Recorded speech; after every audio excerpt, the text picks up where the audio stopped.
When something happens to the batter and he puts the ball in play, you're going to want to hit the in play button, which can also be activated by hitting the 8 key on the number pad.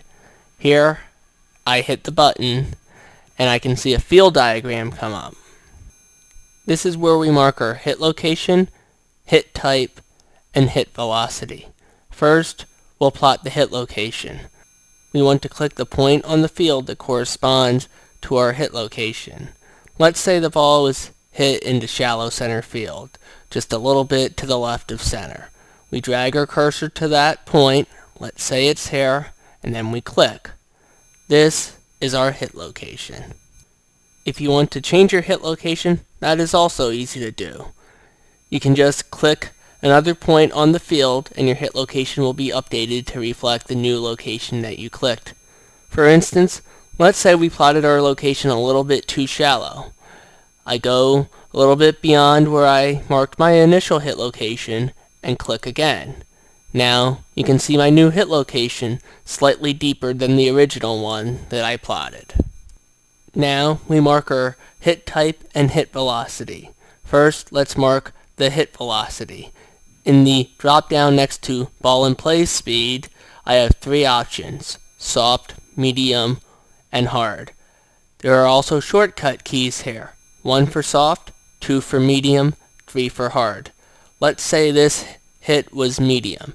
I can either click medium or hit the 2 key to make my selection. Now we plot the hit type. In the drop down under ball in play type, we have 8 choices: grounder, chopper, liner, fliner liner, fliner fly, fly, bunt grounder, and bunt fly.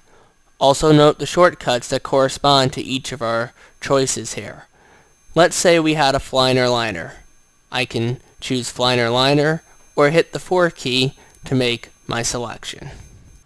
If the runners were moving, there's a checkbox to indicate that. Simply check the box and we now indicate that the runners were moving. It is important to note that we are not trying to determine whether the hit and run play was on or not. If the facts of the play are that at least one runner on base is moving on the pitch and the ball is put into play, you want to make sure the runner's moving checkbox is selected. The only exception to this is if there's a 3-2 count with 2 outs and a runner is forced to advance. In this case, we don't want to check the runner's moving box because the runners will always be going in this situation. We also keep track if there's a defensive shift on a ball in play. We do this in the drop down by no shift. No shift is the default, but it can be changed if necessary. The options are traditional affected, traditional unaffected, non-traditional affected, and non-traditional unaffected. Shifts will be explained in detail later on. A few things before proceeding. In the lower left-hand corner, there is a no video section. This should be used if there is a ball in play that you don't get to see. This should never happen if you're at a minor league game since you are physically at the park. However, from time to time, this will happen if you're watching a game on TV. It is important to note that you should only select this if you did not get to see the play at all, because your hit location, hit type, and hit velocity will not be recorded. Occasionally, you may find that you entered several things incorrectly on this screen. The most likely cause for that is that you entered the information for a wrong batter, but you noticed before going too far. To reset everything, we have a reset button. If you hit this button, you will be asked if that's really what you want to do.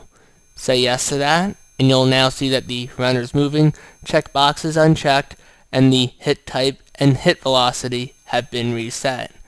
To remove the hit location, hit the Clear Hit Location button, and you'll see that the hit location has gone away. Once you're satisfied with everything on this screen, you'll need to put the batter either on base or out, depending on whether he reached base or not. If the batter was on base, hit on base. Once you've put the batter on base, you'll need to select how he reached base. Click the drop down by the batter. there are now 13 options for how the batter reached base: single, double, triple, home run, inside the park home run, fielder's choice, error, sacrifice plus error, fielder's choice plus error, ground rule double, catcher interference, sacrifice plus fielder's choice, and fielder's choice grounded into double play. Note that fielder's choice grounded into double play is inactive here because there needs to be at least 2 runners on base for that to be possible. Also note the shortcuts. It might be helpful to memorize the ones that come up most often, such as single, double, triple, home run, and fielder's choice. If the batter is out, you'll want to hit the out button on this screen. Now, you'll see the same screen as before when we put the batter on base. However, in the drop-down, there are now 13 options which correspond to out types as opposed to on base types. Those are ground out, fly out, line out, foul fly out, infield fly rule, grounded into double play, grounded into non-force double play, sac fly, sac bunt, grounded into triple play, and batter interference. As was the case with the various on-base options, there are some options under out that are inactive. Obviously, there can't be a triple play with only 1 runner on base, hence you won't be able to choose either of those options. Also, you'll see that double play is inactive. While there is 1 runner on base and a double play is theoretically possible. The reason is that we thought we might want to use this option when we wrote the software, but in the end we decided against it.